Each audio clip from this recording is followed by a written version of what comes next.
Aku anak yang hilang, yang dibesarkan dengan kekerasan dan tekanan oleh ibu nakatku. Akhirnya menemukan suami dan keluarga yang sangat menyayangi dan mencintaiku. Tapi mantan kekasih suamiku selalu membuatku celaka. Assalamualaikum warahmatullahi wabarakatuh. Halo Sobat Cerita Amira. Di sini cerita Amira akan membawamu menyelami kisah yang penuh emosi dan kejutan. Langsung aja yuk, kita lanjut ke ceritanya.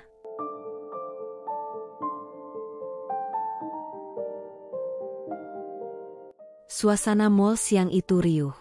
Musik lembut diputar dari pengeras suara langit-langit, menyatu dengan obrolan orang-orang dan derap langkah kaki yang berlalu lalang.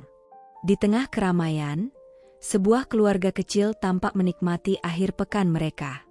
Bayu dan Indah, sepasang suami istri, tengah berjalan sambil menggandeng tangan putri kecil mereka yang berusia 4 tahun, Amira. Gadis kecil itu mengenakan gaun kuning bermotif bunga, dengan pita merah muda menghiasi rambutnya yang dikuncir 2. Pipinya tembam, matanya besar dan berbinar penuh rasa ingin tahu, seperti anak kecil pada umumnya. Amira, jangan lepas dari tangan bunda, ya. Ini mall, bukan halaman rumah, ujar Indah, lembut tapi tegas. Iya, bunda, jawab Amira manja, menggenggam tangan sang ibu erat-erat. Amira nggak mau nyasar. Nanti dimarahin papa. Bayu tertawa pelan, mengusap kepala putrinya yang menggemaskan itu. Kalau Amira nurut, nanti papa beliin es krim. Mereka tertawa bersama, bahagia tanpa tahu bahwa dalam hitungan menit, semuanya akan berubah drastis.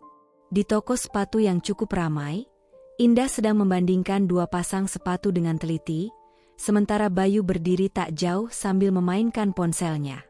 Di sela kesibukan mereka, Amira melihat sesuatu yang menarik perhatiannya. Seorang badut lucu berwarna biru dengan balon berbentuk hati di tangannya, berdiri di dekat eskalator dan melambai-lambai. Senyumnya lebar, suaranya ceria. Anak-anak di sekitarnya terlihat senang. Tanpa berpikir panjang, dan tanpa mengucap sepatah kata pun, Amira perlahan melepaskan genggaman tangan ibunya dan berjalan kecil-kecil ke arah badut itu. Kakinya ringan, penuh semangat. Ia tertawa kecil sendiri, memandangi balon warna-warni yang dibagikan. Namun saat ia sampai di sana, badut itu sudah berjalan pergi, dan Amira mengikutinya, hingga tanpa sadar ia menjauh semakin jauh dari orang tuanya. 5 menit berlalu. Indah melirik ke samping. Hatinya langsung mencelos. Bayu, Amira mana? Tanyanya pelan, suaranya mulai bergetar. Bayu menoleh cepat. Tadi di sebelah kamu, kan? Dia tadi? Ya ampun. Amira? Teriak Indah, panik. Matanya liar mencari ke segala arah. Bayu langsung keluar dari toko, berlari menyusuri lorong mall. Amira. Amira. Indah menyusul, menabrak beberapa orang dalam kepanikannya. Ia tak peduli. Detik itu juga, dunia mereka seperti berhenti berputar. Mereka mengitari setiap lantai mall, mengecek toilet, taman bermain, bahkan masuk ke food court. Namun tak ada Amira, tak ada suara tawa anak kecil mereka. Tak ada jejak pita merah muda. Mereka berlari ke pusat informasi. Indah menangis histeris di depan petugas. Tolong, anak saya hilang. Namanya Amira, umur 4 tahun. Pakai gaun kuning, tolong cari anak saya. Pengumuman mulai dikumandangkan berulang-ulang melalui pengeras suara. Petugas keamanan turut membantu, mencocokkan CCTV. Beberapa pengunjung ikut prihatin dan mencoba membantu mencari. Tapi tidak ada hasil. 1 jam, 2 jam, hari berganti malam, dan Amira tidak ditemukan. Yang tak mereka tahu, di sudut belakang basement parkiran, 2 orang asing telah membawa pergi Amira. Sepasang pria dan wanita berpenampilan cukup meyakinkan. Rapi, ramah, namun menyimpan niat jahat di balik senyum mereka. Cepat. Sebelum ada yang lihat, bisik si pria sambil menggendong Amira yang menangis keras. Aduh, nih anak nggak berhenti-berhenti nangis, gerutu si wanita. Gue pikir gampang bawa anak kecil. Baru sejam udah teriak mulu. Gimana mau dipakai nipu? Kita buang aja, lah. Nyusahin banget, bikin panik terus. Tak jauh dari area mall, mereka membuang Amira begitu saja di belakang sebuah warung kecil yang sudah tutup. Tempat itu sepi, gelap, hanya diterangi cahaya redup dari lampu jalan. Amira tergeletak di tanah dingin, menangis terisak tanpa henti. Tubuh kecilnya menggigil, wajahnya basah oleh air mata dan debu. Ia terus menyebut satu kata berulang-ulang, dengan suara parau dan penuh luka. Bunda, Bunda. Amira takut. Sementara itu, seorang pria tua bernama Darto tengah mendorong gerobak kayu kecilnya melintasi jalanan sempit. Ia hendak pulang dari memulung botol plastik untuk dijual esok pagi. Di bawah sinar remang, ia melihat sesuatu yang membuat langkahnya terhenti. Tubuh kecil tergolek di belakang warung. Hah? Ya Allah, gumamnya pelan, mendekat perlahan. Nak, kamu kenapa sendirian di sini? Amira menoleh, wajahnya penuh ketakutan. Bunda, Bunda hilang. Amira, sendirian, isaknya. Pak Darto tertegun. Ada rasa miris yang begitu dalam menyelinap ke dadanya. Ia berjongkok, membuka jaket lusuhnya, lalu menyelimuti tubuh kecil itu. SSSD, tenang, ya. Om Darto nggak jahat. Yuk, ikut Om pulang dulu. Nanti kita cari bundamu, ya. Amira mengangguk pelan, masih dengan tangis tertahan. Di rumah kecilnya yang hanya berdinding triplek dan beralaskan tikar, istri Pak Darto, Bu Rini, menyambut dengan wajah bingung. Mas, siapa ini? Anak hilang. Kutemukan di belakang warung. Kasihan. Nggak mungkin kita biarin di sana. Bu Rini menatap mata Amira, lalu tanpa berkata apa-apa, langsung membopongnya masuk, membasuh tubuhnya, dan memeluknya erat. Ia tahu, sejak malam itu, hidup mereka bertiga akan berubah.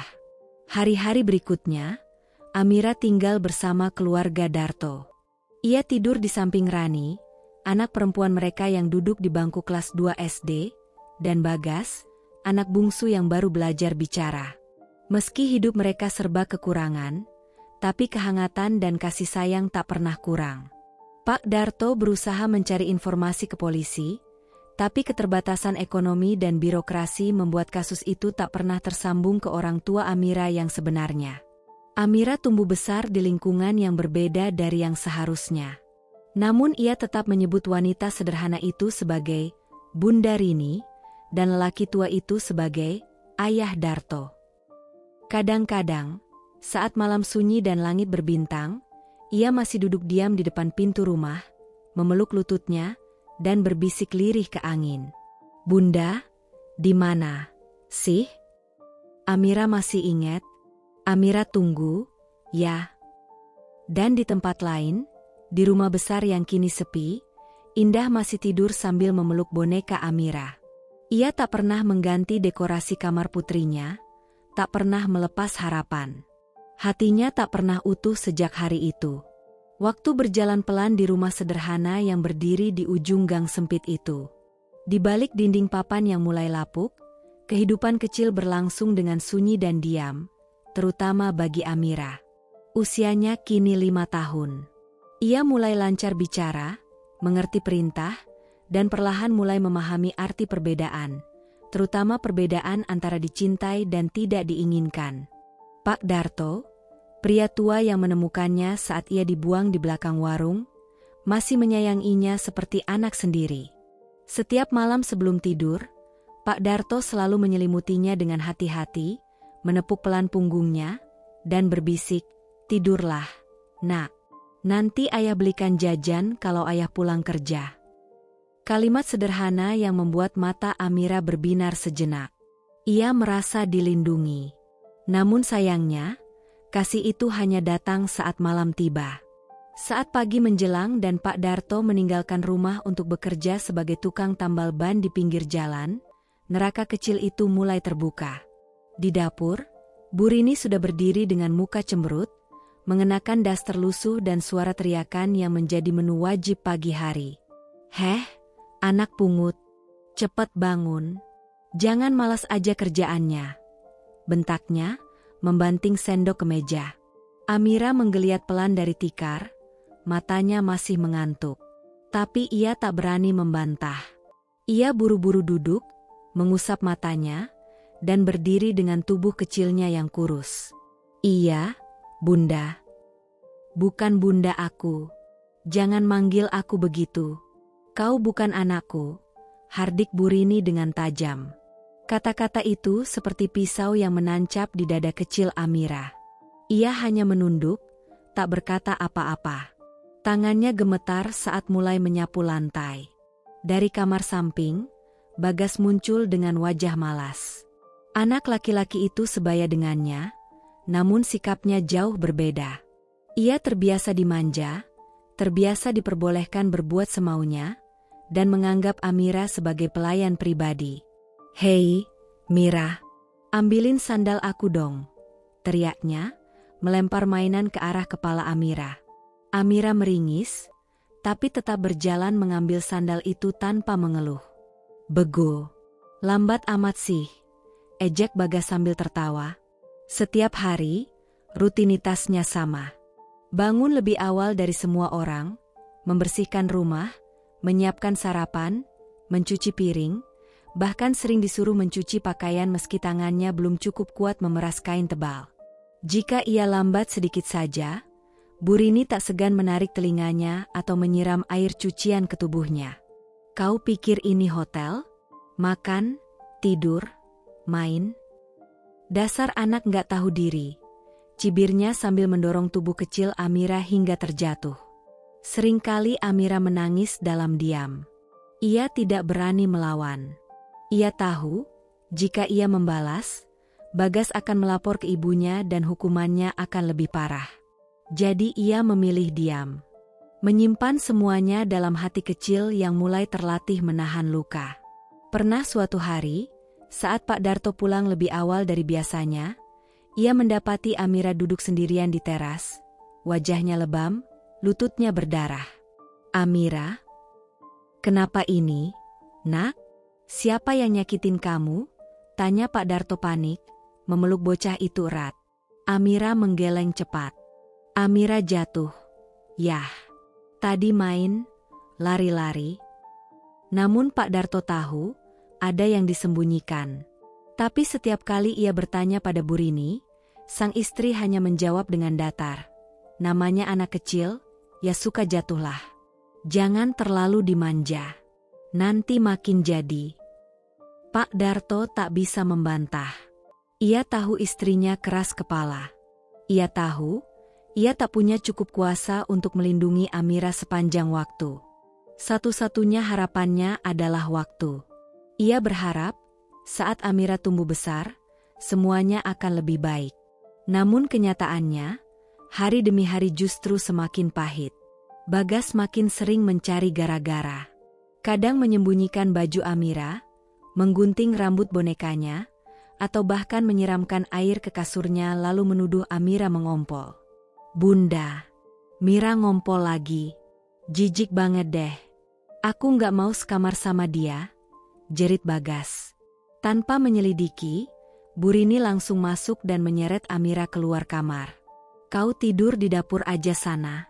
Anak jorok." Malam itu, Amira menggigil di lantai dapur yang dingin, berselimut kain tipis dan tubuh yang lelah. Ia menatap langit-langit dan menggenggam boneka robek pemberian Pak Darto. Dalam hati kecilnya, ia bertanya, "Kenapa Bunda yang dulu nggak pernah datang? Kenapa aku dibuang? Apa aku sejahat itu?" Ia tak tahu jawaban pastinya. Tapi sejak hari itu, ia belajar sesuatu yang dalam. Cinta tidak selalu datang dari orang yang mengasuhmu. Terkadang, yang tersisa hanyalah bertahan. Dan di luar rumah, Pak Darto duduk di beranda, menatap langit malam sambil mengelus dada. Ia tahu, gadis kecil itu menyimpan luka yang besar. Tapi ia belum tahu bagaimana cara menyembuhkannya. Yang ia tahu, jika hidup ini kejam pada Amira, maka ia akan berusaha menjadi satu-satunya alasan gadis itu tetap bertahan hidup. Pagi itu berbeda. Langit tidak hanya mendung, ia seperti menahan tangis yang tak kunjung tumpah.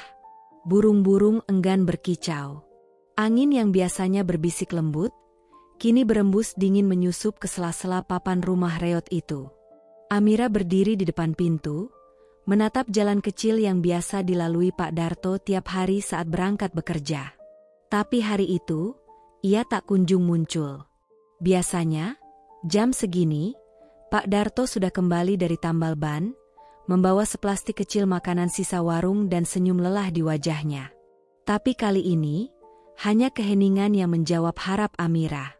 2 jam kemudian, suara langkah kaki bergegas terdengar dari ujung gang. Seorang tetangga berlari, wajahnya panik, nafasnya memburu. "Bu Rini, Amira, cepat keluar. Pak Darto, Pak Darto kecelakaan." Dunia Amira berhenti. "Apa?" teriaknya, tubuhnya langsung gemetar. Dengan langkah gontai, ia berlari mengikuti kerumunan orang. Di tengah keramaian, tubuh Pak Darto tergeletak di atas tandu, penuh darah, wajahnya lebam. Seorang pengendara motor ugal-ugalan menabraknya saat ia mendorong gerobak menyeberang jalan. "Pak Darto sudah nggak ada," bisik seseorang lirih. Amira terhuyung. Lututnya lemas. Ia menjerit sekuat tenaga, "Ayah Aah! Ayah Aah! Jangan tinggalin Amira Ah." Tangisnya menggema, tapi tak satu pun yang bisa menjawab. Tubuh kecilnya menggigil, seperti kehilangan pijakan. Di dunia ini, hanya satu orang yang mencintainya tanpa syarat. Dan kini, orang itu telah pergi untuk selamanya. Pemakaman berlangsung sederhana, hanya dihadiri tetangga dekat. Bu Rini tampak lebih sibuk mengeluh soal biaya daripada bersedih. Ia hanya berdiri kaku, bibirnya murung, matanya kering dari air mata. "Udah miskin, mati pula," gumamnya pelan di dapur, saat malam tiba. Amira mendengarnya. Hatinya perih. Ia duduk memeluk lutut di pojok ruangan, matanya sembab. Hari-hari setelah kepergian Pak Darto berubah menjadi mimpi buruk yang lebih kelam dari sebelumnya. Jika dulu Bu Rini hanya menyiksa Amira saat marah, kini setiap jam adalah neraka. "Bangun, matahari udah tinggi. Kau pikir bisa tidur seenaknya?" bentak Bu Rini, melemparkan sapu lidi ke arah tubuh Amira yang masih lelap karena semalam bekerja sampai larut. Amira, yang kini berusia 13 tahun, terbangun dengan tubuh letih. Tanpa banyak bicara, ia langsung mencuci muka dan mulai menyapu halaman, mencuci baju, memasak, mengepel, membersihkan kamar Bagas yang kini hanya tidur sepanjang hari sambil main ponsel. Tak cukup sampai di situ, Bu Rini mulai memaksa Amira bekerja. "Kau pikir kita bisa makan dari doa? Kau harus kerja, Mir. Kau pikir aku bisa ngasih makan orang gratis? Bagas butuh uang jajan. Aku juga butuh uang listrik dan gas." "Kerja apa, Bu?" tanya Amira pelan, tak berani menatap langsung. "Kau bantu cuci piring di warung Bu Yati. Sore nanti, kau nyuci di rumah Bu Lilis. Malamnya, jaga warung Pak Deslamet. Jangan pulang sebelum dapat duit." Dan begitulah rutinitas baru Amira. Pagi sampai siang mengurus rumah. Sore hingga malam bekerja di luar. Kadang ia tak makan. Kadang ia pingsan karena kelelahan. Tapi setiap kali ia mengeluh, jawaban Bu Rini selalu sama. "Kalau capek, pergi aja dari rumah ini.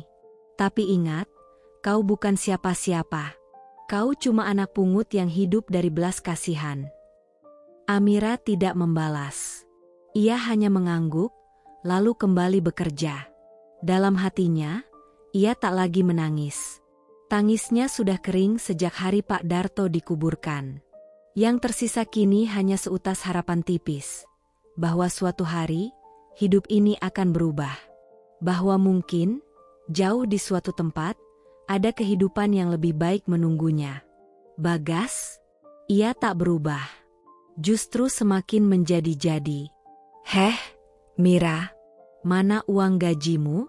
Kasih sini," ucapnya sambil duduk di depan TV, kaki naik ke meja.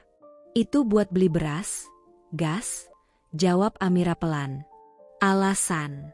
Gue mau beli kuota. Sana cari duit lagi sana, anak babu." Tanpa ampun, Bagas menampar kepala Amira dengan remote TV. Tubuh Amira tersentak. Tapi seperti biasa, ia tidak membalas. Ia hanya memungut sendal jepitnya dan keluar rumah lagi, mencari pekerjaan tambahan agar dapur tetap mengepul.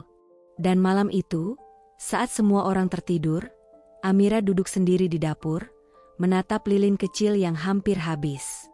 Ia menulis sesuatu di sobekan kardus dengan pensil pendek. "Ayah, Amira kangen. Maaf kalau Amira belum kuat. Tapi Amira janji, suatu hari nanti, ayah akan bangga lihat Amira. Walaupun semua orang di sini menganggap Amira beban, ayah dulu pernah bilang kalau Amira itu cahaya. Amira akan buktikan, ayah. Amira nggak akan padam." Lalu ia memeluk tulisan itu. Dalam diam, ia membiarkan air mata terakhirnya jatuh malam itu. Setelah itu, tidak lagi. Ia berjanji, mulai besok, ia tak akan menangis lagi. Ia akan bertahan. Apapun yang terjadi. Langit pagi itu berwarna kelabu pucat. Kabut tipis masih menggantung di antara deretan atap toko tua, menyisakan bekas embun pada kaca-kaca jendela. Udara masih terasa dingin, sisa hujan semalam menempel di aspal, membentuk genangan kecil yang memantulkan cahaya matahari yang masih malu-malu menampakkan diri. Di salah satu sudut kota, di sebuah jalan kecil yang jarang dilalui kendaraan, berdiri sebuah kafe mungil bernama Kopi Lestari, bangunan sederhana dari bata merah dan kayu coklat tua, dengan papan nama yang mulai pudar warnanya. Di dalam kafe itulah Amira bekerja. Ia mengenakan seragam hitam dengan apron abu-abu yang sudah mulai pudar di ujungnya. Rambutnya dikuncir rapi ke belakang, wajahnya bersih tanpa riasan, namun sorot matanya tajam dan tenang. Usianya kini 18 tahun. Setelah bertahun-tahun hidup dalam tekanan dan siksaan di rumah Burini, ia akhirnya memberanikan diri pergi, membawa satu koper berisi pakaian lusuh dan secarik harapan yang tersisa. Ia tak tahu pasti kemana akan pergi, tapi ia tahu ia tak bisa tinggal di sana selamanya. Dan takdir membawanya ke tempat ini. Kopi Lestari bukanlah kafe besar. Namun tempat itu bersih, nyaman, dan hangat. Dindingnya dihiasi foto-foto hitam putih kota lama, dengan meja kayu bundar dan lampu gantung bergaya vintage yang memancarkan cahaya kekuningan. Musik jazz lembut mengalun dari speaker kecil di sudut ruangan, menyatu dengan aroma kopi dan roti panggang yang menguar dari dapur. Hari itu masih pagi. Amira baru saja selesai membersihkan meja dan memeriksa daftar pesanan saat pintu kafe terbuka, dan seorang pria melangkah masuk. Langkahnya mantap, penampilannya rapi. Ia mengenakan kemeja putih bersih, celana bahan gelap, dan membawa tas kerja di tangan kanannya. Rambutnya hitam pekat, disisir rapi ke samping, dan wajah itu membuat langkah Amira seketika terhenti. Ia menatapnya sejenak, tidak dengan tatapan mengenali, tapi dengan perasaan aneh yang sulit dijelaskan. Seperti pernah melihat sosok itu entah di mana, dalam ingatan yang kabur dan penuh debu. "Selamat pagi," sapa pria itu dengan senyum ramah, membuyarkan lamunan Amira. "Selamat pagi, silakan duduk," jawab Amira cepat, berusaha menormalkan detak jantungnya yang tiba-tiba berdegup lebih kencang. "Ini menu kami, Mas. Saya ambilkan air putih dulu, ya." Pria itu, yang belakangan diketahui bernama Farel, mengangguk sambil tersenyum. "Terima kasih." Amira berjalan ke meja bar, mengambil segelas air, lalu kembali mengantar pesanan sambil mencatat menu. "Saya pesan cappuccino panas dan roti panggang isi coklat," ujar Farel sambil menutup menunya. "Tempatnya nyaman sekali di sini." "Terima kasih," Amira membalas sopan. Begitu pesanan diantar, Farel mulai membuka laptop dan mengerjakan sesuatu dengan serius. Tapi entah kenapa, sesekali ia mencuri pandang ke arah pelayan yang barusan menyapanya. Ada sesuatu di wajah gadis itu, entah matanya yang dalam, atau senyumnya yang tampak akrab, yang membuat hatinya terasa hangat. Seperti pernah mengenalnya, seperti pernah dekat, sangat dekat. Hari-hari berikutnya, Farel menjadi pelanggan tetap. Ia selalu datang pukul 9 pagi, selalu duduk di meja nomor 5 dekat jendela, dan selalu memesan menu yang sama. Awalnya hanya menyapa, lalu mulai mengobrol ringan. "Amira, kamu kerja di sini udah lama?" tanya Farel suatu pagi saat kafe sepi. Amira mengangguk sambil merapikan meja. "Baru 8 bulan, Mas. Dulu saya bantu-bantu di tempat cuci pakaian. Terus diajak kerja ke sini." "Senang kerja di sini? Lebih tenang. Gak harus lari-lari di tengah hujan," jawab Amira sambil tersenyum kecil. Farel terkekeh pelan. Ia menyukai cara gadis itu menjawab, jujur, lugas, dan tidak dibuat-buat. Setiap hari, percakapan mereka makin panjang. Mulai dari cuaca, buku, film, bahkan cerita lucu pelanggan yang aneh-aneh. Namun di balik itu, tanpa mereka sadari, ada ikatan lama yang perlahan mulai menarik kembali dua jiwa itu satu sama lain. Sebuah takdir yang selama ini diam-diam menunggu waktu. Suatu sore yang dingin dan gerimis, Farel masih duduk di tempatnya meski pelanggan lain sudah pergi. Di luar, hujan mengguyur deras. Amira sedang mengepel lantai dengan rambut sedikit basah karena angin dari pintu.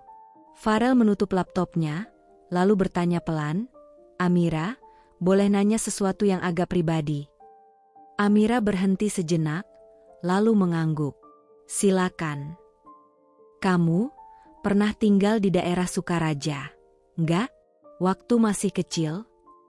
Pertanyaan itu menghentikan gerak tangan Amira. Sukaraja. Nama yang sudah lama ia kubur dalam-dalam. Nama tempat terakhir sebelum hidupnya direnggut oleh orang asing. Ia menoleh perlahan, menatap Farel. "Iya, tapi saya nggak ingat banyak. Waktu itu saya masih kecil, 4 tahun, mungkin.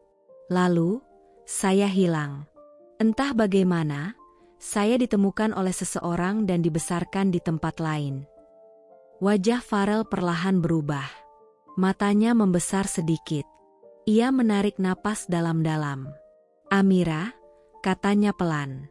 "Dulu waktu kecil, aku punya teman dekat. Namanya juga Amira. Dia sahabat mainku. Kami sering lari-lari di halaman rumah, main petak umpet, makan roti berdua. Tapi suatu hari, dia hilang di mall.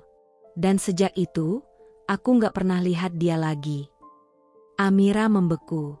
Tangannya gemetar. Detak jantungnya seperti berhenti sejenak. Ia menatap Farel lebih lama, lebih dalam. Ada sesuatu di wajahnya yang mulai jelas. Senyum masa kecil yang dulu membuatnya tertawa. Suara kecil yang memanggil, "Mira, ayo main robot." "Farel, kamu punya robot biru kecil waktu itu, kan?" tanya Amira nyaris berbisik. Farel mengangguk pelan. "Iya, mainan kesayanganku. Aku bahkan pernah nyari sampai nangis seminggu karena mainan itu hilang." Amira tersenyum lirih. "Aku yang ngumpetin. Karena waktu itu kamu gak mau bagi rotimu." Hening. Sunyi. Tapi dalam hening itu, air mata perlahan menetes dari mata Farel. Ia menatap gadis di hadapannya dengan takjub, tak percaya. "Ya Tuhan, jadi, kamu beneran Amira itu?" Amira mengangguk pelan, menahan tangis. "Aku gak nyangka kita bisa ketemu lagi begini." Farel berdiri perlahan, menghampiri Amira. Mereka hanya saling menatap, tak perlu kata-kata panjang. Di antara hujan yang mengguyur kaca jendela, dua jiwa yang lama terpisah akhirnya menemukan jalan pulang. Pelan, Farel menarik Amira ke dalam pelukan hangat yang telah lama dinanti. Bukan pelukan cinta romantis, tapi pelukan seseorang yang menemukan kembali bagian jiwanya yang hilang. Dan sejak hari itu, hidup Amira mulai berubah. Tak drastis, tak tiba-tiba, tapi perlahan, dunia mulai membuka pintu yang selama ini tertutup rapat. Sejak pertemuan mengejutkan itu, hari-hari Amira berubah. Bukan karena kehidupannya mendadak mudah, atau segala luka masa lalu hilang begitu saja. Tapi karena kini, ada seseorang yang membuatnya merasa berarti. Seseorang yang memandangnya bukan sebagai beban, bukan sebagai pelayan atau budak, tapi sebagai manusia, sebagai Amira. Farel, yang dulu hanya pelanggan tetap di kafe kecil itu, kini menjadi sosok yang selalu hadir setiap pagi bukan sekadar untuk secangkir cappuccino, tapi untuk melihat senyum Amira. Mereka semakin dekat. Tak ada drama cinta yang berlebihan. Semuanya mengalir perlahan, lembut seperti aliran sungai di pagi hari. Tak ada pengakuan cinta yang tiba-tiba. Hanya percakapan hangat, tawa ringan, dan tatapan mata yang kian dalam dari hari ke hari. Kadang mereka berjalan di taman setelah Amira selesai bekerja. Duduk di bangku tua sambil berbagi cerita. Tentang masa kecil, tentang cita-cita yang dulu terkubur, tentang luka yang perlahan sembuh. Farel bercerita bahwa ia sekarang bekerja di sebuah perusahaan arsitektur, dan meski hidupnya tak selalu mulus, ia bersyukur karena merasa bertemu kembali dengan rumahnya yang sempat hilang. Sedangkan Amira, untuk pertama kalinya, ia bisa tertawa tanpa takut, bisa makan tanpa merasa bersalah, bisa tidur tanpa mendengar teriakan atau tamparan. Ia merasa seperti bayi burung yang akhirnya menemukan tempat aman untuk beristirahat setelah bertahun-tahun terbang dalam badai. Hingga suatu hari, di taman tempat mereka biasa duduk, Farel membawa sesuatu. Sebuah kotak kecil beludru biru tua, tersembunyi di saku jaketnya. Sore itu, langit berwarna jingga keemasan, angin berembus pelan membawa aroma bunga kering. Farel menggenggam tangan Amira, menatap matanya dalam. "Mira," katanya pelan, suara bergetar. "Aku nggak tahu cara paling mewah untuk mengatakannya. Aku bukan orang kaya yang bisa menyewa restoran mewah, atau membawa kamu keliling dunia. Tapi, aku tahu satu hal yang pasti." Amira terdiam. Jantungnya berdegup tak karuan. "Aku nggak bisa membiarkan kamu terus menjalani hidup sendiri. Kamu berhak bahagia, Mira. Kamu pantas dicintai, dihargai, dilindungi. Dan kalau kamu mengizinkan, aku ingin jadi orang yang melakukan itu semua untukmu." Farel membuka kotak kecil itu, menampakkan sebuah cincin sederhana berhiaskan permata bening kecil di tengahnya. Bukan berlian mewah, tapi ada sesuatu yang jauh lebih berharga, ketulusan. "Will you marry me?" tanyanya pelan. Amira mematung. Air matanya mulai berkaca-kaca. Seluruh tubuhnya bergetar, bukan karena takut, tapi karena terharu. Ia pernah bermimpi dicintai, tapi tidak pernah menyangka akan benar-benar ada seseorang yang melamarnya, dengan penuh hormat, dengan hati yang tulus, dan tanpa mengungkit masa lalu. Ia menutup mulutnya, menahan isak haru. Aku bahkan gak yakin aku pantas buat kamu, Farel." Farel menggeleng, menggenggam tangannya lebih erat. "Kamu lebih dari pantas, Mira. Kamu berharga. Dan kamu adalah bagian dari hidupku, sejak dulu." Amira mengangguk perlahan, lalu memeluknya sambil menangis. "Ya, aku mau." Tangisan bahagia itu mengalir deras, membasuh semua luka yang lama tertanam di hati Amira. Hari itu, dua orang yang sempat dipisahkan oleh takdir, akhirnya menyatu kembali oleh cinta yang tumbuh dari akar kenangan dan dipupuk dengan ketulusan. Namun, seperti pepatah lama, kebahagiaan yang tulus tak pernah dibiarkan tenang terlalu lama. Keesokan harinya, ketika Amira kembali ke kontrakan kecilnya setelah bekerja, ia menemukan amplop berwarna coklat tua di depan pintu. Tidak ada nama pengirim. Tangannya gemetar saat membukanya. Di dalamnya ada satu lembar foto. Foto dirinya saat masih kecil, bersama ayah kandungnya dan ibunya, yang sudah samar dalam ingatannya. Mereka sedang tertawa di sebuah taman. Dan di balik foto itu, ada tulisan tangan miring yang membuat Amira merasa lemas seketika. Apa kamu yakin dia akan tetap mencintaimu kalau tahu siapa kamu sebenarnya? Tiba-tiba, seluruh tubuh Amira terasa dingin. Foto itu seakan membuka kembali pintu masa lalu yang selama ini berusaha ia tutup rapat. Ia mulai sadar, seseorang sedang mengawasinya. Dan seseorang itu tahu tentang masa lalunya, tentang siapa dirinya sebenarnya, dan mungkin tentang rahasia yang bisa menghancurkan semuanya. Kabar bahwa Farel melamar Amira ternyata menyebar lebih cepat dari yang mereka kira. Dan sayangnya, telinga pertama yang mendengarnya adalah telinga yang salah, Bu Rini. Perempuan setengah baya itu duduk di ruang tengah rumahnya yang sumpek, menghisap rokok murahan sambil memandangi layar ponsel retaknya. Di sebelahnya, Bagas, putra kebanggaannya yang tak kunjung mandiri, tertawa mengejek sambil menyantap mie instan yang belum matang sempurna. Hah, jadi si pelayan itu mau nikah? Sama cowok ganteng pula? Cibir Bagas. Bu Rini menyipitkan mata. Hidup bener-bener bisa lucu ya, Gas. Kita yang ngerawat dia sejak kecil, malah dia yang mau hidup enak. Bagas mengangkat bahu.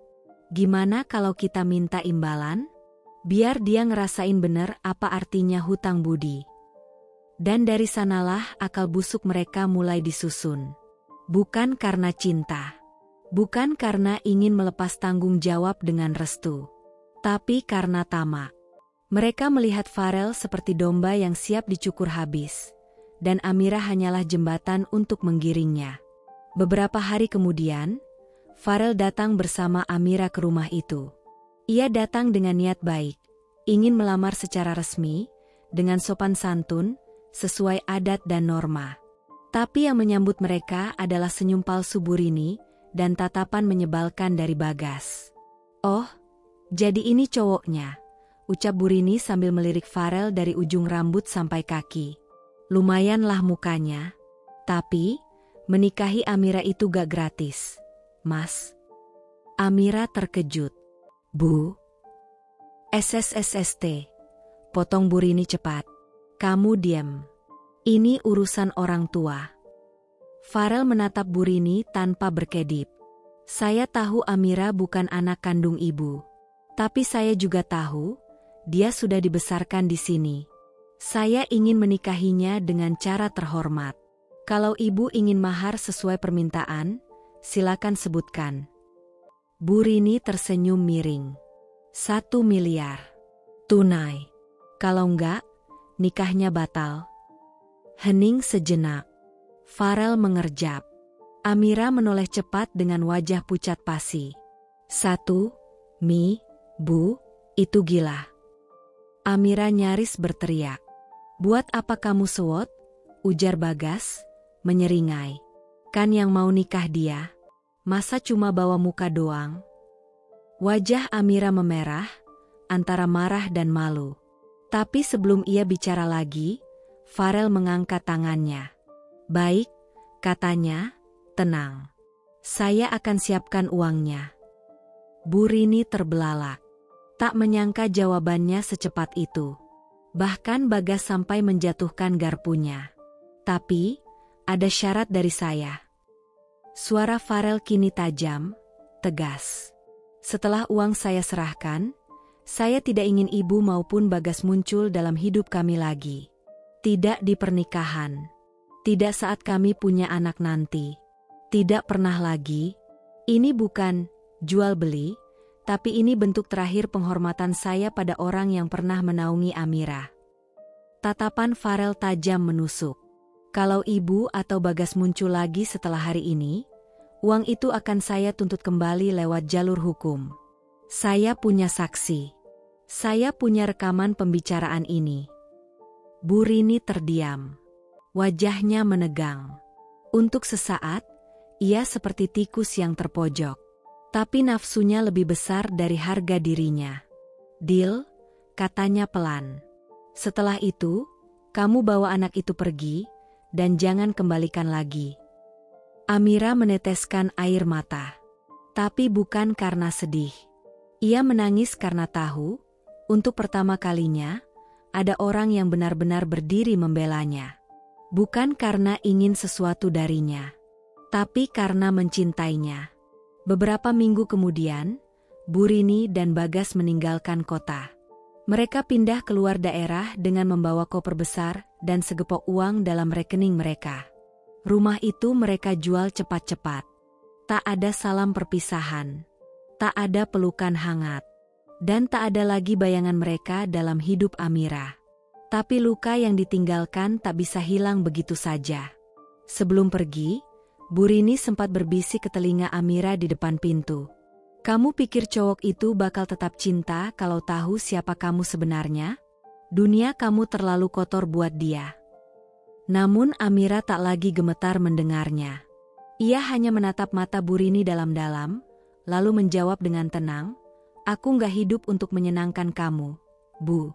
Tapi untuk akhirnya menyenangkan diriku sendiri." Dan ketika pintu itu tertutup untuk selamanya, Amira menarik napas panjang. Masa lalunya mungkin masih mengintai. Tapi kini, ia tak lagi berlari darinya.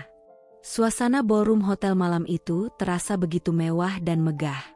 Lampu gantung kristal bergemerlap di langit-langit, musik klasik mengalun lembut, dan para tamu berdatangan dengan pakaian terbaik mereka. Amira tampak memesona dalam gaun putih sederhana yang anggun, berbalut senyum haru bahagia. Di sampingnya, Farel tampak tak kalah menawan dalam jas hitam elegan. Mereka berdua baru saja mengucap janji suci pernikahan di hadapan ratusan tamu undangan. Namun kebahagiaan yang mereka rasa, rupanya menjadi bara api bagi seseorang yang hadir secara diam-diam di antara kerumunan. Clara, mantan kekasih Farel, duduk di salah satu kursi paling belakang, mengenakan gaun hitam elegan dengan topeng pesta menutupi sebagian wajahnya. Di sampingnya duduk seorang wanita berpenampilan anggun tapi bermata tajam dan sinis. Nyonya Ratih, Ibu Clara, wanita yang selalu memandang rendah siapapun yang tak berasal dari keluarga terpandang. "Dia benar-benar menikahi pelayan itu," bisik Clara, menggertakkan gigi pelan. "Setelah semua yang kulakukan untuknya, dia memilih perempuan jalanan tak bernama itu." Nyonya Ratih menatap ke arah pelaminan sambil menyesap anggurnya. "Tenang, Clara. Malam ini belum selesai. Kita bisa hancurkan kebahagiaan mereka, di saat mereka mengira dunia milik berdua." Clara menyeringai. "Aku tahu harus mulai dari mana."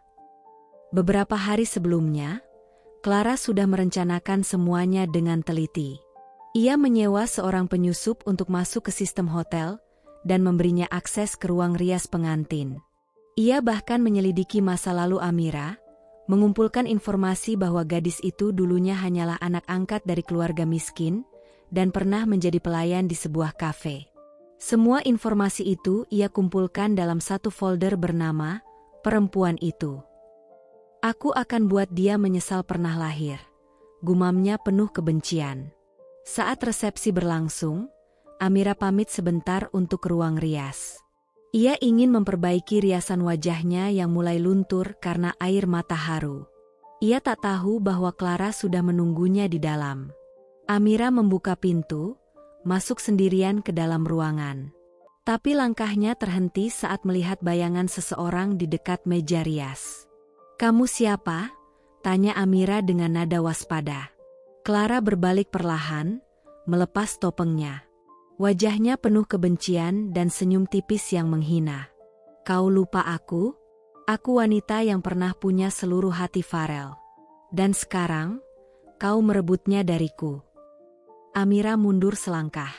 "Aku tidak merebut siapa-siapa. Kami saling mencintai." Clara tertawa dingin. "Cinta? Apa itu cukup? Apa dia akan tetap mencintaimu kalau tahu siapa kau sebenarnya? Anak pungut, pelayan kafe, orang rendahan? Ia mengangkat botol kecil berisi cairan transparan dari tasnya. Satu semprotan ini bisa membakar wajahmu. Apa kau siap jadi pengantin cacat? Amira menatapnya dengan ketakutan. Tangannya gemetar, tapi matanya tetap menatap Clara dengan keberanian yang dipaksakan. Kau gila. Clara nyaris menekan botol itu, sampai suara berat menghentikannya. Clara. Farel berdiri di ambang pintu, napasnya memburu, wajahnya merah pada menahan amarah. Di belakangnya, 2 petugas keamanan hotel ikut masuk dengan sigap. Lepaskan itu, atau kau ditangkap malam ini juga, ucap Farel tegas. Clara membeku. Kamu, mengikuti aku? Farel maju dengan langkah mantap. Aku tahu kamu gak akan tinggal diam. Sejak kamu kirim ancaman ke email Amira, aku sudah curiga. Jadi aku pasang kamera di ruang ini. Petugas keamanan merebut botol dari tangan Clara dan langsung memborgolnya. Clara menangis sambil berteriak tak terima, tapi tak ada satupun yang peduli. Nyonya Ratih hanya menunduk malu saat putrinya digiring keluar ballroom. Semua mata menatap mereka dengan jijik dan kasihan yang bercampur. Amira masih gemetar. Farel langsung memeluknya erat.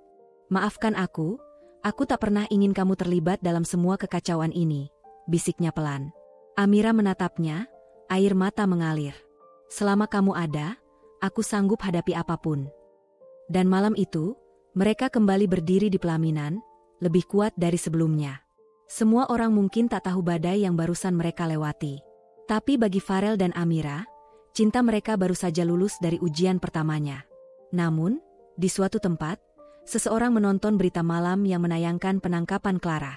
Dan sebuah rencana balas dendam yang lebih besar, sedang disusun kembali. Malam resepsi masih berlangsung dengan meriah. Musik kembali diputar, lilin-lilin di setiap meja menyala lembut, dan gelak tawa tamu mulai terdengar lagi setelah insiden Clara diamankan. Farel dan Amira sudah kembali ke pelaminan, tersenyum meski hati mereka masih dipenuhi sisa gemuruh ketegangan.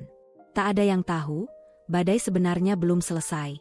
Tak jauh dari ballroom, di bagian taman hotel yang terhubung langsung dengan kolam renang mewah, beberapa anak-anak berlarian bermain gelembung sabun. Para tamu dewasa duduk di sekeliling, menikmati angin malam sambil berbincang. Amira berjalan pelan ke arah taman, ingin menghirup udara segar. Gaun panjangnya diselipkan ke samping agar tidak terseret lantai. Ia ingin sebentar saja menjauh dari keramaian. Sekadar menenangkan diri. Namun tanpa ia sadari, langkahnya dipantau seseorang dari balik semak hias di dekat pagar besi.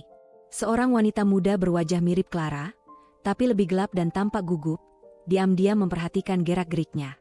Di tangannya ada seutas tali tipis nyaris tak terlihat, dipasang rapi di lantai dekat pinggiran kolam.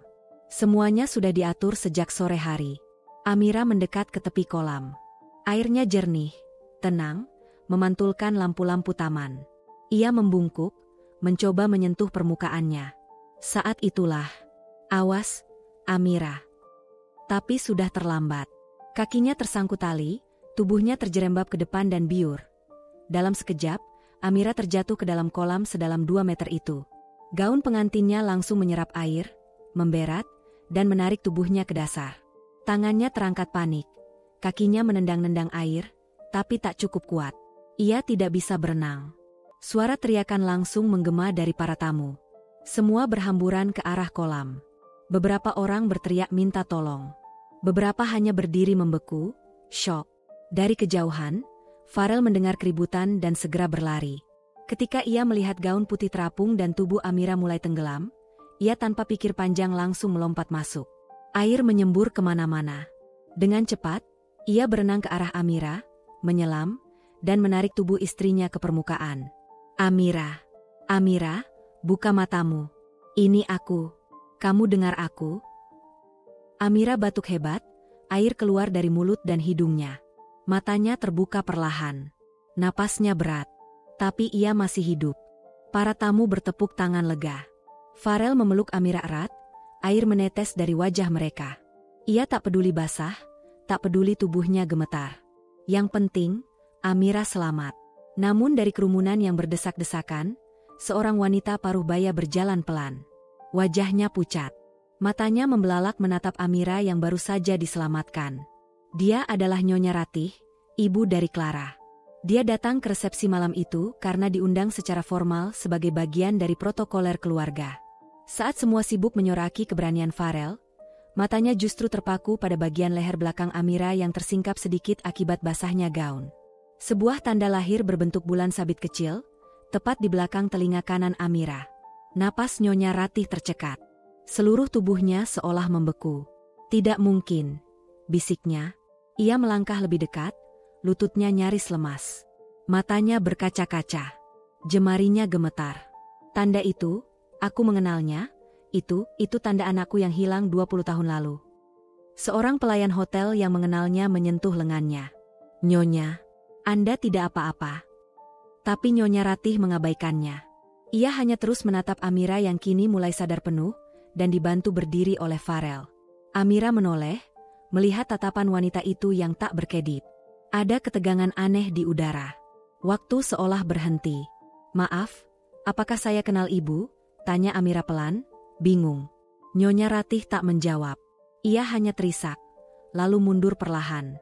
Ada air mata yang jatuh dari pipinya. Dia tidak tahu harus bahagia atau takut. Tapi satu hal yang pasti, malam itu, takdir Amira mulai terbuka sedikit demi sedikit. Dan apa yang ditemukan Nyonya Ratih akan mengubah kehidupan mereka semua selamanya. Malam itu, suasana di rumah keluarga besar hartawan, keluarga konglomerat pemilik jaringan bisnis properti dan perhotelan ternama, mendadak berubah dingin. Setelah kejadian, kecelakaan, di resepsi pernikahan Amira dan Farel, Nyonya Ratih tak bisa tidur semalaman. Hatinya gelisah. Tanda lahir itu terus membayanginya, seakan menampar sisa-sisa keyakinan yang selama ini ia genggam. Pagi harinya, ia memberanikan diri menghubungi Farel. Farel, bisakah kamu dan Amira datang ke rumah? Ada hal penting yang harus kami bicarakan. Tolong, ini bukan sesuatu yang bisa ditunda, ucapnya dengan suara lirih namun tegas. Farel yang masih memegangi tangan Amira saat itu menatap istrinya, lalu mengangguk. Kami datang, Bu. Beberapa jam kemudian, Amira duduk di ruang tamu rumah besar keluarga hartawan. Matanya masih tampak bingung, bahkan canggung. Ia belum sepenuhnya mengerti mengapa ia diminta datang secara pribadi, bahkan hanya berdua bersama Farel. Di hadapannya, Nyonya Ratih duduk ditemani suaminya, Tuan Bram Hartawan. Wajah lelaki parubaya itu tampak tegang, seperti menyimpan beban yang berat. Sementara Clara, yang juga hadir, duduk dengan gelisah. Sorot matanya sulit ditebak, antara curiga, takut, dan marah. Tak satu pun dari mereka berbicara selama beberapa menit, sampai akhirnya Nyonya Ratih membuka suara. Amira, kami ingin bertanya sesuatu yang mungkin akan terdengar aneh. Tapi tolong dengarkan dulu, ya, Nak. Amira mengangguk perlahan. Iya, Bu. 20 tahun lalu, kami kehilangan anak perempuan kami di pusat perbelanjaan. Usianya saat itu 4 tahun. Ia hilang saat kami hanya berbalik sebentar. Kami mencari kemana-mana. Kami umumkan ke seluruh media. Tapi tak ada hasil. Dia lenyap begitu saja. Suara Nyonya Ratih mulai bergetar. Tangannya gemetar memegang foto lama yang dikeluarkannya dari dalam map kulit. Ia menyerahkannya ke Amira. Inilah fotonya. Ini anak kami sebelum hilang. Amira memandang foto itu. Seorang anak perempuan kecil bermata coklat, pipi tembam, dan senyum manis. Hatinya bergetar. Ia tidak tahu mengapa, tapi ada rasa aneh di dadanya. Seolah foto itu adalah bagian dari hidupnya sendiri. Kemarin malam, saat kamu jatuh ke kolam, aku melihat tanda lahirmu di belakang telinga kananmu. Lanjut Nyonya Ratih dengan suara gemetar. Itu sama persis dengan tanda lahir anak kami. Tuan Bram menyambung, suaranya berat. Kami tidak ingin membuat keputusan gegabah. Tapi kalau kamu bersedia, kami ingin melakukan tes DNA. Hanya untuk memastikan. Amira menatap mereka dengan mata berkaca-kaca. Tapi saya bahkan tidak tahu siapa orang tua kandung saya. Saya hanya tahu, saya ditemukan oleh seseorang dan dibesarkan di keluarga sederhana yang tidak menginginkan saya. Farel menggenggam tangan Amira lebih erat. Kamu tidak sendiri. Aku bersamamu. Beberapa hari kemudian, tes DNA dilakukan secara profesional dan rahasia. Waktu menunggu hasil itu menjadi siksaan bagi semua pihak. Nyonya Ratih menahan tangis setiap malam. Clara mengurung diri di kamar, tak henti memandangi cermin. Ada kecemasan yang tak bisa ia kendalikan. Sementara Amira, ia hanya bisa berdoa. Apapun hasilnya, ia ingin tahu kebenaran. Dan akhirnya, hasil itu tiba. Dr. Randy, kepala laboratorium yang ditunjuk oleh keluarga hartawan, menyerahkan amplop coklat dengan tangan bergetar. Tes ini valid. Hasilnya akurat. Dan ia menatap semua orang di ruangan itu. Suasana sunyi, mencekam. Amira adalah anak kandung dari Tuan Bram dan Nyonya Ratih Hartawan. DNA-nya cocok 99,9%. Waktu berhenti. Nyonya Ratih langsung terisak keras. Tubuhnya lemas di kursi. Tuan Bram menunduk, menyeka air mata diam-diam. Farel terhenyak. Tapi Amira, ia membeku. Nafasnya tercekat. Tangannya dingin. "Saya, benar-benar, anak kalian?" bisiknya lirih. Nyonya Ratih langsung bangkit, memeluknya dengan air mata mengalir deras. "Iya, nak, kamu putri kami. Putri yang selama ini kami cari." Namun satu sosok di sudut ruangan berdiri kaku. Clara. Tubuhnya menggigil. "Tunggu, itu artinya, aku bukan siapa-siapa." Nyonya Ratih menatap Clara dengan sedih. "Kamu adalah anak yang kami besarkan dengan cinta. Tapi kamu, bukan darah kami." Clara mundur perlahan, matanya merah, napasnya sesak. Dunia yang selama ini ia pijak, runtuh dalam sekejap. Di sisi lain, Amira pun belum bisa menerima semuanya dengan utuh. Air matanya jatuh. Hatinya campur aduk. Kalau ini benar, kenapa takdir begitu kejam membuangku dulu? Kenapa aku harus hidup dalam penderitaan bertahun-tahun? Tuan Bram mendekat, memegang bahunya. "Kami tidak tahu, Amira. Kami mencarimu sekuat tenaga. Kami tak pernah berhenti berharap. Kami mohon, beri kami kesempatan menebus semuanya." Malam itu, semua topeng terbuka. Semua rahasia terungkap. Amira kini tahu siapa dirinya. Tapi juga tahu bahwa jalan di depan masih panjang, dan tidak semua orang siap menerima kenyataan baru ini. Rumah keluarga hartawan tampak tenang dari luar, tapi di dalamnya, gelombang emosi berkecamuk seperti badai yang belum reda. Setelah kebenaran identitas Amira terungkap, semua orang seperti berjalan di atas pecahan kaca. Ada kelegaan, tapi juga ada luka yang tak kasat mata, namun terasa dalam hingga menusuk dada. Di kamar tamu lantai 2, Amira duduk di tepi ranjang dengan pandangan kosong ke jendela. Gaun santainya sedikit berkerut, dan rambutnya ia biarkan terurai, seperti perasaannya saat ini, tak berbentuk. Hatinya penuh gejolak. Ia kini tahu siapa dirinya, tapi belum tahu di mana seharusnya ia berdiri. Pintu kamar diketuk pelan. Suara lembut menyusul. "Amira, boleh ibu masuk?" Itu suara Nyonya Ratih, ibu kandungnya. Amira terdiam sejenak sebelum menjawab dengan datar, "Masuk saja, Bu."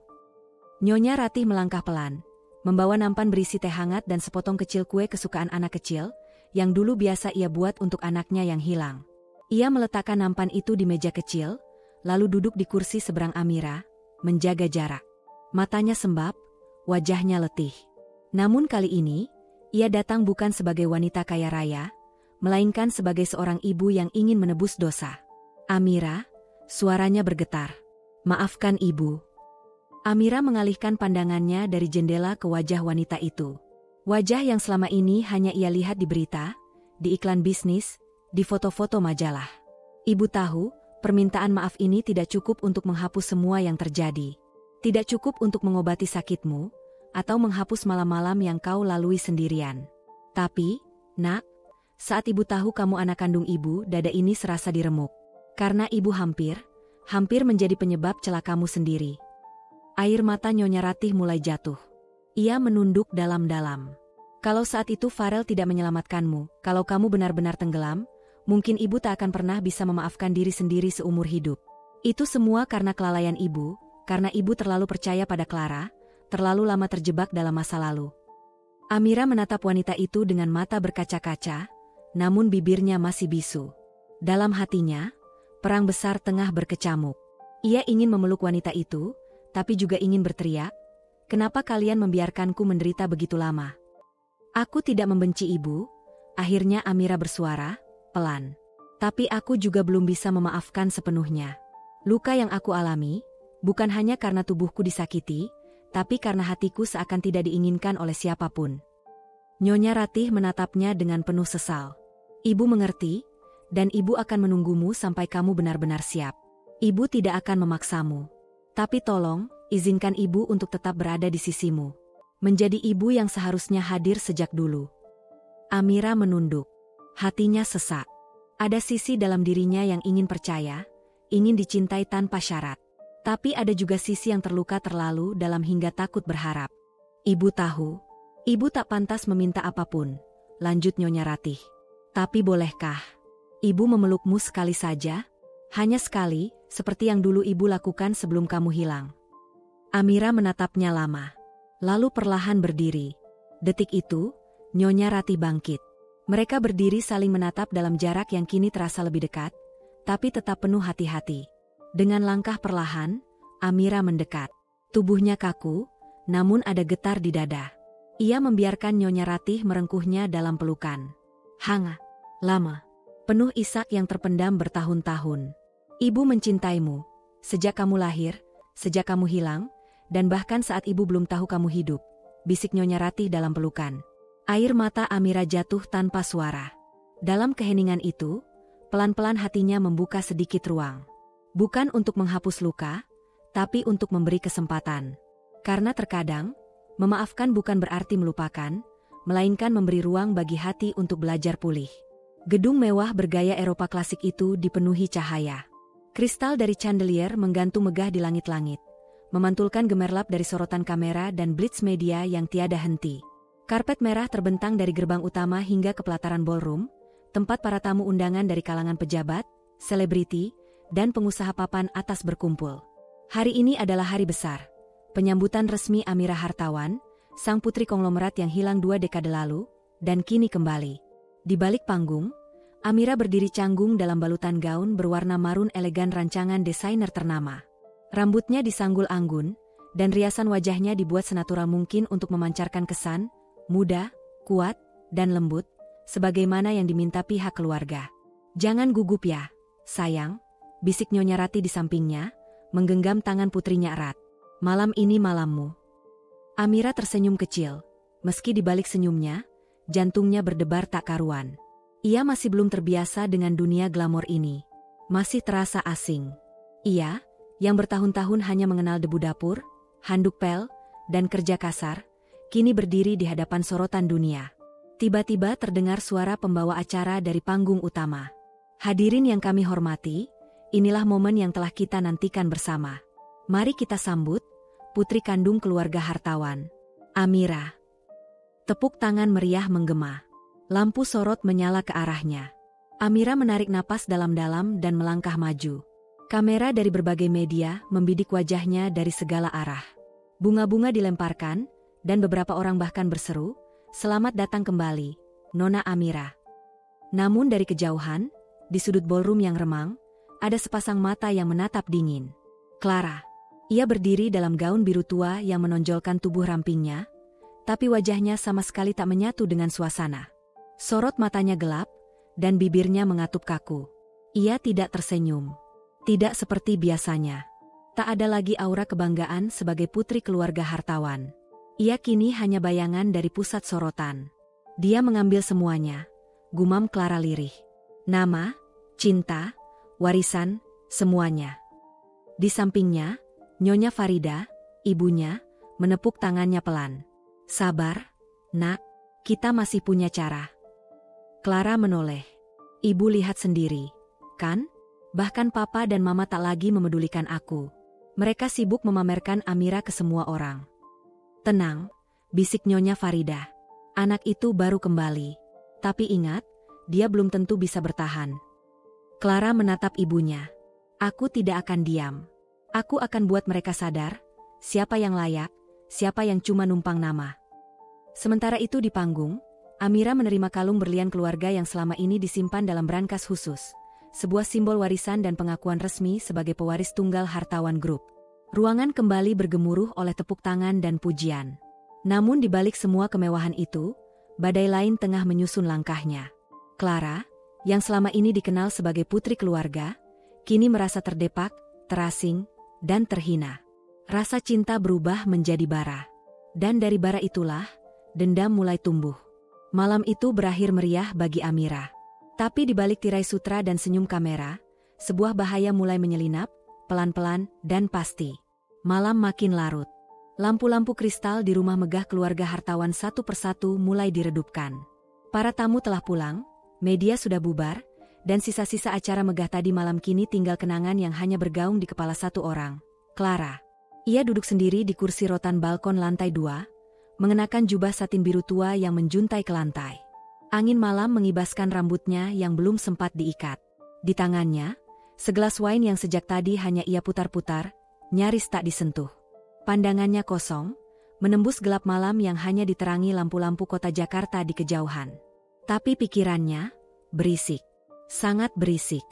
Dia mengambil semuanya dariku. Sebuah kalimat itu terus berputar di benaknya seperti kaset rusak. Clara menggigit bibirnya, mencoba menahan emosi yang terus mendidih. Tangannya bergetar saat menaruh gelas di meja kecil di sampingnya. Wajahnya cantik, tapi mata itu menyimpan luka dalam yang nyaris menyerupai kebencian. Aku yang selama ini mereka besarkan, aku yang mereka banggakan di setiap pesta. Tapi begitu dia datang, semuanya berubah. Gumamnya lirih, seperti berbicara pada dirinya sendiri. Tak jauh dari situ, langkah kaki terdengar. Nyonya Farida, ibu angkat Clara, muncul dari balik pintu balkon dengan raut prihatin. "Clara, kau belum tidur?" Clara tak menjawab. Ia hanya menatap ibunya dengan tatapan kosong, lalu memalingkan wajah ke arah langit yang mulai mendung. Nyonya Farida mendekat, duduk di kursi seberang. "Kau marah pada Mama?" Clara menggeleng pelan. "Aku hanya bingung, Bu. Apa aku ini cuma pengganti sementara?" Farida terdiam. Ia tahu kata-kata itu bukan sekadar luapan emosi. Itu adalah luka, luka yang mulai terbentuk sejak Amira kembali, sejak media menyebut Clara hanya anak angkat. Sejak semua tatapan kekaguman beralih pada sosok gadis sederhana yang baru saja kembali dari kehidupan miskin. Papa, bahkan tak menatapku malam ini. Dia hanya menatap Amira, seperti aku tak ada. Sayang, Farida mencoba meraih tangannya. Mereka hanya terbawa emosi. Mereka merasa bersalah karena kehilangan Amira dulu, jadi mereka buang aku. Clara memotong dengan suara tajam, matanya kini mulai memerah. "Aku ini siapa, Bu? Boneka? Cadangan? Aku yang temani mereka sejak kecil, aku yang bangga jadi hartawan, aku yang jalani semua protokol keluarga. Tapi sekarang, aku bahkan tak dipanggil naik ke panggung." Farida menggenggam tangan Clara erat. "Dengar, kamu tetap anak Mama. Bagi Mama, kamu lebih dari cukup." Clara terisak. Tapi air mata itu bukan tangis lemah. Itu adalah tangis kecewa, campuran antara kehilangan, kemarahan, dan dendam yang mulai menetas. "Dan Farel," bisiknya, hampir tak terdengar. Farida menoleh, terkejut. "Apa? Farel?" Clara mengangguk. "Dia dulu mencintaiku. Tapi sekarang, dia memilih Amira. Dia juga ikut berpaling."